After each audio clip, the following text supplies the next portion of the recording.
30 days, Mr. Carter, $92,000. Or we file the lien and we take this land. That was the threat that landed on my kitchen table on a Tuesday morning. From an HOA I never joined. For 50 acres of North Carolina land I bought free and clear at a county auction. $92,000. For rules I never agreed to. See, I'm Sam Carter. I'm 52. I've spent my whole life building things with my hands and fixing problems other people create. After my divorce finalized last year, I just needed something solid. Something real, land. You know, they're not making any more of it. That's when I found the old Henderson place. 50 acres of rolling pasture. An old farmhouse that needed more than love. It needed a miracle. And a couple of tobacco barns that were leaning just right. But the bones were good. The previous owner, Old Man Henderson, he'd worked this land for decades. Died right here on the porch. And his distant kids. They just couldn't afford the property taxes. Their loss, my gain. Fair and square. I got it for about half its market value. For the first time since the divorce, I felt like I could breathe. My daughter, Lily, she visits every other weekend and she fell in love with the place. Dad, she said we could get horses. And I actually thought we could. That peace lasted exactly 4 days. I was up on a ladder scraping old paint off the porch fascia when this pristine white Mercedes SUV comes crunching up my gravel drive. It looked wrong, you know? Like a diamond in a mud puddle. Out steps this woman. She looked like she'd been assembled in a boardroom. Perfect blonde hair, clothes that cost more than my truck, and a clipboard that seemed, I don't know, angry. Mr. Carter? I'm Eleanor Vance, president of the Crest at Falcon Ridge. She smiled. But it wasn't a smile. It was the kind of smile that forecloses on dreams. We need to discuss your responsibilities as our newest member. I set the scraper down. Wiped the sweat off my neck. I'm sorry. What association? There was no mention of any HOA in my title search, in any of my documents. Her smile got sharper, and I caught this whiff of her perfume. Just overwhelming. The kind that screams, I make more in commissions than you make in a year. Oh, but there was, she said all breezy. An automatic inclusion when we expanded our boundaries in 2019. Your property falls within our jurisdiction now. She handed me this brick of a folder. There's a $3,000 initiation fee, plus $400 in monthly dues. Retroactive, of course. See, what I didn't know yet was that Falcon Ridge was where the McMansion crowd lived. These $2 million houses with lawns that looked like golf greens. And apparently they decided that my working farm, my existence, was bringing down their property values. Ma'am, with all due respect, Mr. Henderson never signed any of this. This land has been a farm since 1970. Mr. Henderson's signature, she said, and her voice just dripped with dismissal, wasn't required. Property boundaries speak louder than individual consent. That's when Lily poked her head out the door. Dad, who's the lady with the car that costs more than our house? From the mouths of babes. After she left, I just sat on that porch for an hour. Then I got in my truck and went to see my neighbors. Frank, who's been ranching here for 40 years, and Maria, who teaches at the local high school. Turns out, this wasn't about community standards. This was about money. Frank laid it all out. Sam, he said, his voice all gravel, this ain't about your peeling paint. They need our fees to fund their new $3 million clubhouse and pool complex. He showed me the meeting minutes. The HOA was broke. Their grand plans had exceeded the budget by almost $1 million. And when the board proposed a special assessment to cover it, the existing members threatened to recall the whole board. So, 2 weeks later, mysteriously, they discovered that 12 surrounding farms, including mine, owed years of back dues. The math was, well, it was beautiful in its corruption. 12 farms, times say 80 or 90 grand apiece. That's just enough to save their clubhouse and save Eleanor's reputation. And the kicker? Eleanor's husband sat on the county planning commission that had approved the boundary expansion. I smiled for the first time in days. She thought she was playing chess, but I was about to flip the board. 2 weeks later, that certified letter arrived. The one for $92,000. Notice of intent to foreclose. She was using some obscure property code, a superlien, to claim my ranch as collateral for her made-up debt. I called a property attorney. Jenna Riley, $300 an hour, and it hurt. But it was the best money I ever spent. Sam, she said, after looking at my deeds, this HOA overstepped so badly, they might as well have robbed a bank in broad daylight. But while Jenna was building our legal case, If I thought Eleanor was desperate before, I was about to learn what real desperation looked like. It started with boot prints. In the frost, I woke up one morning, fresh footprints circling my barn, leading right up to the windows where someone had been peering inside. 2 days later, I get a call from the electric company. Anonymous tip. Claims you're running a commercial operation. Need to upgrade you to industrial service. 4 times the cost. The inspector who showed up. He just looked at my 50-year-old tractor and laughed. Whoever called this in, he said, is wasting everyone's time. But that's when she made her biggest tactical error yet. She called the county, again, about zoning violations.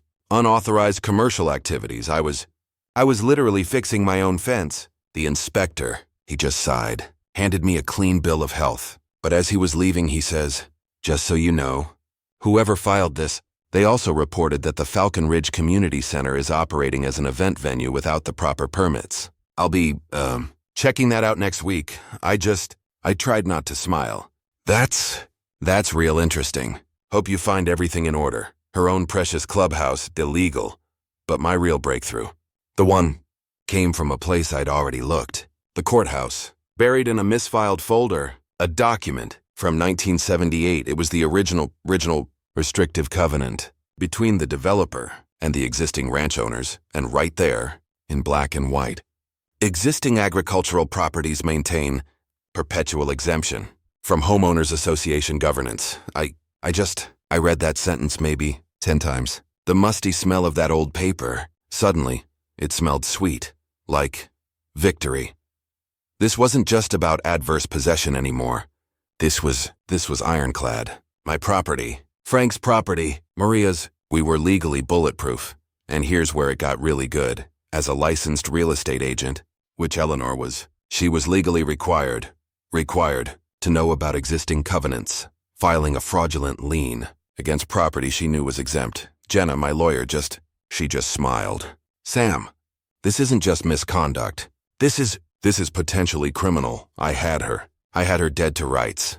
But instead of revealing my ace, I decided, no, let her keep digging. And man, did she dig. She actually invited me to lunch. The diner. Neutral ground, she said. I went. And my phone was recording, Sam, she says, stirring her salad. I think we can resolve this quietly. The HOA is prepared to offer you $30,000 to settle this matter and relocate somewhere more suitable to your lifestyle. She was bribing me. I leaned back. That's interesting, Eleanor. Are you saying the HOA doesn't actually have legal authority over my property? Her smile, it cracked. Just a little. I'm saying sometimes it's easier to avoid expensive legal battles. Every word, recorded, the final act of desperation. She filed a false police report. Claimed I'd threatened her. At the grocery store, Deputy Harrison, who's known me for 20 years, he pulled the store's security footage, the video. It showed me buying groceries, while she was in a completely different aisle. We hadn't even seen each other. Sam, he said when he called me, I've got to tell you, filing a false police report, that's a felony. The trap was loaded the night of the HOA meeting. The community center was packed, tighter than a tick. Every seat filled, people standing in the back. Amanda Torres from Channel 8 had her camera crew right up front. Deputy Harrison, he was standing by the back wall, and I walked in with Jenna, and Frank and Maria, and all 11 other ranch families. We were an army, Eleanor. She looked tired. Her perfect makeup couldn't hide the stress. She starts in. Tonight, we must address the delinquent accounts that threaten our financial stability. I stood up. The room went dead silent. Ma'am, I'd like to respond to these accusations. Mr. Carter, she snapped. This is a private meeting. You have no standing here. Actually, Jenna said, standing right beside me, he has every right. And so do we. I walked to the front, plugged my laptop into their big projector. The first image, that 1978 developer covenant, blown up for everyone to read. This document, I said, pointing at the screen, grants perpetual exemption to all existing agricultural properties. That includes my ranch and the 11 others your board has been illegally harassing. A gasp just rippled through the crowd. Eleanor, she went white as a sheet.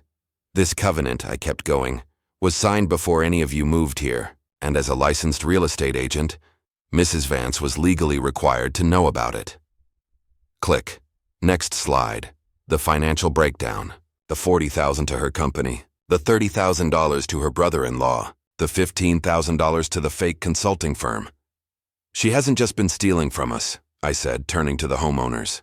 She's been stealing from all of you. The room just erupted, people shouting, demanding answers. These are fabrications, she shrieked, her composure just shattering. This man has been harassing our board, and that's when I played the audio. Rex, I think we can resolve this situation quietly. The HOA is prepared to offer you $30,000 to settle and relocate. Her own voice filled the room. The confession, the bribe, the room, just silence, and in that silence, Deputy Harrison, he stepped forward.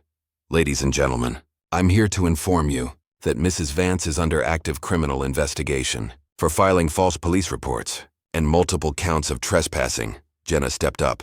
And I'm serving notice that we are filing a class action lawsuit against this board for harassment, defamation, and fraud. Damages are calculated at over $1 million. It was over. The crowd just turned on her, demanding her resignation. Camera flashes. It was like a lightning storm. Her resignation letter hit my email at midnight.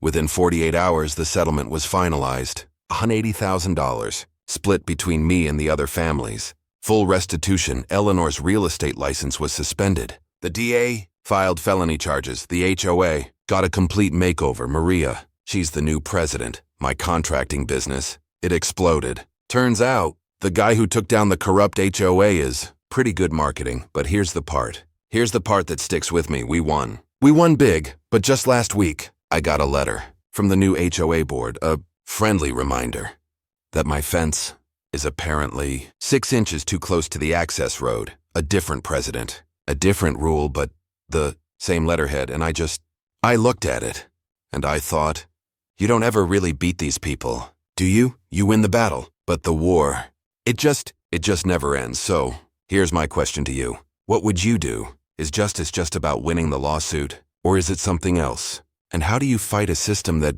well, just keeps coming back? Drop a comment below. I really want to know what you think.